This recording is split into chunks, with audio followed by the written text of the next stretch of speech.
వాళ్ళ యొక్క సమస్యల పరిష్కారానికి కూడా ఒక ప్రత్యేక కార్యాచరణతోనే మేము ముందుకు పోయే పరిస్థితిలో ఒక ఆలోచన చేసినాం. మేనిఫెస్టోలో కూడా వాళ్ళ యొక్క సమస్యల పరిష్కారం కొరకు మేము ఒక మార్గాలు సూచించిన పరిస్థితి. అయినప్పటికీ కూడా కొన్ని ఆర్థిక అంశాల్లో వాళ్ళని సంతృప్తిపరచలేకపోయినా వాళ్ళు బాధపడట్లేరు. మీకెందుకు తలకాయ నొప్పి?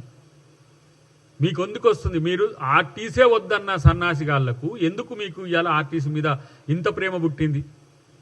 ఆర్టీసీని ఇలా నిలబెడుతుంది కాంగ్రెస్ పార్టీ కాబట్టి ఆర్టీసీ వాళ్ళ దాంట్లో వ్యతిరేకత తీసుకురావాలి.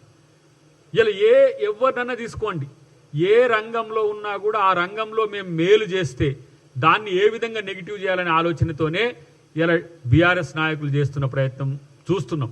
కాబట్టి తెలంగాణ సమాజం కానీ తెలంగాణ ప్రజలు కానీ వీళ్ళ మాట నమ్మరని తెలిసినా కూడా ఇంకా వాళ్ళకు ఉన్నాయి కదా, ఎక్కడెక్కడో నడిచి అక్కడిక్కడ వేరే దేశాలలో పెట్టారు కదా పబ్లిక్ యూట్యూబ్ ఛానళ్ళు, ఇంకా ఏంటిది కొన్ని ఇన్ఫ్లుయెన్సర్స్తో అని రోజు డంప్ చేయడం ఇట్లాంటి నెగిటివ్ న్యూస్. ఏమవుతుంది మీరు చేస్తే? ఆర్టీసీ వాళ్ళకి తెలియదా? తెలంగాణ సమాజానికి తెలియదా?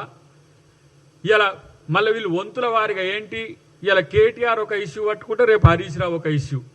ఇక ఒక అక్కనేమో పక్కన పెట్టిండ్రు, కవిత అక్కనేమో ఆమెను ఎందుకు పక్కన పెట్టిండ్రో తెలియదు.